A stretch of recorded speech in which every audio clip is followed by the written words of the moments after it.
Market లో invest చేసి మీ డబ్బులు డబుల్ చేసుకోవాలనుకుంటున్నారా? సుందరరామిరెడ్డి గారి లైవ్ సెమినార్ కి అటెండ్ అవ్వండి.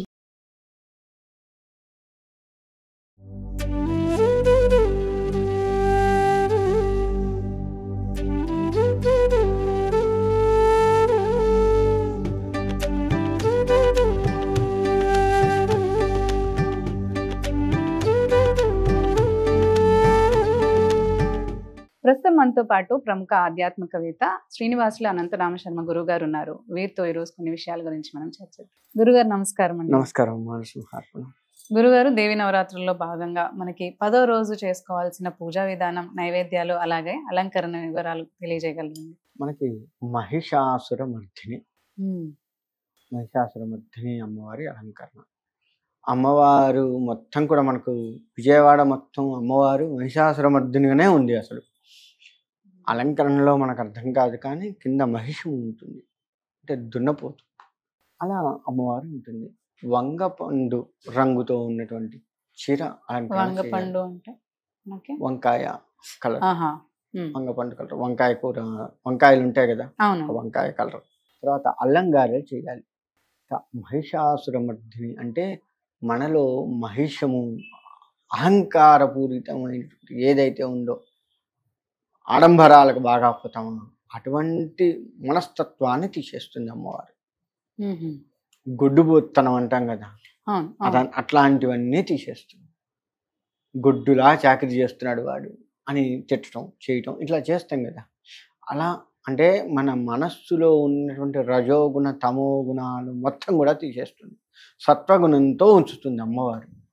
ఎక్కడ ఆడంబరాలకు పోకుండా, అహంకారపూరితమైన వ్యవహారాలు చేయకుండా, ఇక ఎవరిని పడితే వాళ్ళని మాట్లాడి చేసి, వాళ్ళ మీద వీళ్ళ మీద పోటీలు పడి వాళ్ళు యుద్ధాలు చేసేట్టుగా కొట్టుకొని చేసి, అలాంటివి చేయకుండా మనం శరీరాన్ని చక్కగా తీర్చిదిద్దుతుంది, మన బుద్ధిని తీర్చిదిద్దుతుంది. ఇది అమ్మవారు చేసే పని. మహిషము అంటే ఒక దున్నపోతు తనము, దానికి ఏమో అంటారు, దున్నపోతు మీద వానబడ్డట్టే అని, వాడికి ఏం పట్టదురా అని అంటారు. దున్నపోతు మీద వానబడితే కురుస్తున్నా కానీ అట్లనే చెలించకుండా ఉంటుంది అని. మనం ఎన్ని తిట్టినా వాడికి పట్టదు, ఎన్ని కొట్టినా వాడికి పట్టదు, ఎంత చెప్పినా వాడికి ఎక్కదు. అలాంటి తనం తీసేస్తుంది. ఏది చెప్పినా మనసుకు పట్టించుకొని చక్కగా నాన్న దేవుడి దండం పెట్టుకో, మనసుకు పట్టాలి. దేవుడి దండం పెట్టండి, వాడు చెప్పి చెప్తాడు, మనకెందుకు ఈ దేవుళ్ళు ఏంది, ఇదేంది, ఇలాంటి పోకడలు లేకుండా ఏది మన మంచికి చెప్తున్నారో విని దాన్ని ఆకలింపు చేసుకొని, అంటే దాన్ని ఆలోచించుకొని దానికి తగ్గట్టుగా నడుచుకోవాలి. పెద్దవాళ్ళు చెప్పేదంతా మన మంచికే కదా, గురువులు చెప్పినా, మన తల్లిదండ్రులు చెప్పినా, ఎవరు చెప్పినా కానీ మన మంచికే కదా. అది కూడా వినని తనం ఏదైతే ఉంటుందో చూశారు, అదంతా పోయేటట్టుగా చేస్తుంది మహిషాసురమర్ధిని అంటే. అదంతా అటువంటి దాన్ని లేకుండా చేసి అమ్మవారు మన జీవితాన్ని సస్యశ్యామలంగా ఉంచేటువంటి అమ్మవారు. అది ఓం శ్రీ మహిషాసురమర్ధిన్యే నమః అని చెప్పేసి అమ్మవారిని ధ్యానిస్తూ ఆ రోజు కనుక చేసినట్లయితే తప్పకుండా మనలో ఉన్నటువంటి దుర్గుణాలు ఏవైతే ఉన్నాయో అవన్నీ పోయి అహంకారపూరితంగా ఉన్నటువంటి వ్యవహారాలని అమ్మవారు తీసివేసి, ఎవరు ఏది చెప్పినా వింటూ, అంటే ధర్మంగా చెప్పేది, అట్లనే అధర్మాన్ని చెప్తే వింటాం కాదు, ధర్మంగా ఏది చెప్పినా వింటూ మన ధర్మ మార్గంలో మనల్ని నడిపించేట్లుగా చేసి మనల్ని ఉద్ధరింపజేసేది మహిషాసురమర్ధిని. అందుకే ఆ అమ్మవారికి ఆ అలంకరణ, ఆ పేరు ఎందుకు వచ్చిందంటే అమ్మవారు ఆ రూపంలో ఆ విధమైనటువంటి వ్యవహారాలన్నీ తీసేసి ఉద్ధరిస్తుంది మనల్ని. అందుకని మహిషాసురమర్ధిని అవతారం చాలా మన జీవితాన్ని బాగు చేసే అవతారాల్లో ఇది ఒక ప్రత్యేకమైన అవతారం. ఆ తనం ఈ ప్రస్తుత కలి ప్రభావం వల్ల మనందరి మీద పడుతూ ఉంది. అందుకని అమ్మవారి ఆశీస్సులు ఉండి అది లేకుండా, కలి ప్రభావం మన మీద పడకుండా జాగ్రత్త వహించవచ్చు. ఈ రోజు తాంబూలం ఆ రోజే ఈ అమ్మవారికి, ఎందుకంటే ఒక అవతారంలో అమ్మవారు వచ్చింది, ఆ అవతారాన్ని పరిపూర్ణత చేసుకొని వెళ్ళిపోవాలి కదా. ఇంకో అవతారంలో మళ్ళీ మరో రోజు రావాలి కదా.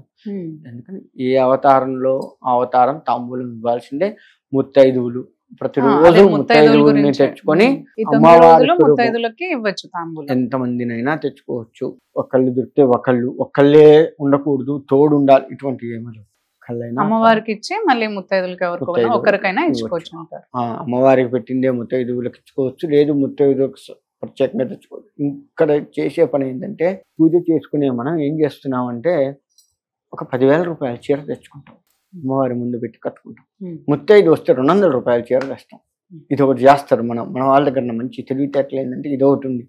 అంటే నిజంగా ముత్తైదువు రూపంలో మన ఇంటికి అమ్మవారు రావాలి, సాక్షాత్ అమ్మవారి స్వరూపాన్ని భావించే మనము అమ్మవారికి చేస్తున్నాము, అమ్మవారికే ఇస్తున్నాం అన్న దగ్గర మాత్రం పిసినారితనం చేస్తాం. మనం కట్టుకోవాలి, మనకే ఉంటుంది అన్నది మాత్రం కొంచెం ఎక్కువ రేటు పెట్టి మంచిది చూసి, కలరు అన్ని మంచిది చూసి, బార్డర్ ఉందా ఇవన్నీ చూసి తెచ్చుకుంటాం. కానీ ముత్తైదు సాక్షాత్ అమ్మవారే నా ఇంటికి వచ్చి తాంబూలం స్వీకరిస్తుంది అనుకున్న వాళ్ళకు మాత్రం మామూలు చీరలు తీసుకొస్తాం. అది తప్పు. చేతి ఏదైతే ఉందో బ్రాహ్మణులకు కావచ్చు, ముత్తైదువులకు కావచ్చు, వాళ్ళు వాడుకునేటట్లు ఉండాలి. హైదే ఉంది అని జాకెట్ ముక్కలైనా సరే వాడుకునేటట్లు ఉండాలి. మంచివి తీసుకొద్దాం. ఎప్పుడు ముత్తైదువులు శ్రావణ మాసంలో వస్తారు, ఈ అమ్మవారి నవరాత్రులు వస్తారు. ఎప్పుడు నువ్వు ముత్తైదువులను ఎప్పుడు పిలుచుకోవు కదా. కాబట్టి ఒకవేళ పిలుచుకున్న సత్యనారాయణ సంవత్సరం గృహప్రవేశాలప్పుడు పిలుచుకున్న ముత్తైదువులందరికీ ఇట్లా చెయ్యం కదా మనం. ముత్తైదు అమ్మవారి స్వరూపంగా నువ్వు భావించి చెయ్యవు కదా. ఒక్క శ్రావణ మాసం అమ్మవారి నవరాత్రులు తప్ప మిగతా ఏ నెలల్లో కూడా నిజంగా అమ్మవారి స్వరూపంగా నువ్వు ఎవరిని భావించవు, తిట్టి శాపిస్తాను తప్ప కదా. కాబట్టి ముత్తైదు అంటే భగవత్ స్వరూపం, అమ్మవారి స్వరూపంగా భావిస్తున్నావు కాబట్టి మంచిదే పెడతాం వాళ్ళకు కూడా. వాళ్ళు కట్టుకొని ఎన్నాళ్ళైతే ఆనందిస్తారో, ఎన్నాళ్ళైతే కట్టుకుంటారో, బా ఇది ఫలానా కీర్తి ఇచ్చిందిరా, వాళ్ళ ఇంట్లో పూజకు పోతే ఇచ్చింది, ఎంత బాగుంది, బా చూడు ఎంత బాగుంది, ఇలా చూసుకొని మురిసిపోతారు. చూసారా, వాళ్ళు ఎన్నాళ్ళు మురిసిపోయారో అన్నాళ్ళ పాటు నీకు అమ్మవారి అనుగ్రహం వస్తూ ఉంటుంది. అది గుర్తుపెట్టుకోవాలి. ఇదే అనుకున్నారా, అక్కడితో ఆగిపోతున్నా అనుగ్రహం. నువ్వు పూజ చేసినంత వరకే పోతుంది, మిగతాదంతా ఉండదు. అందుకని వాళ్ళు కట్టుకొని వాడుకునేటట్టుగా ఉండాలి, తీసి పక్కకు పడేసేటట్టు ఉండద్దు మనం ఇచ్చేది. ఆ విధంగా చేసుకోవాలి. ముత్తైదు రూపంలో అమ్మవారు వస్తుంది కాబట్టి చాలా జాగ్రత్తగా ఉండాలి. అలాగే గురుగారు, ధన్యవాదాలండి. మంచిదమ్మా.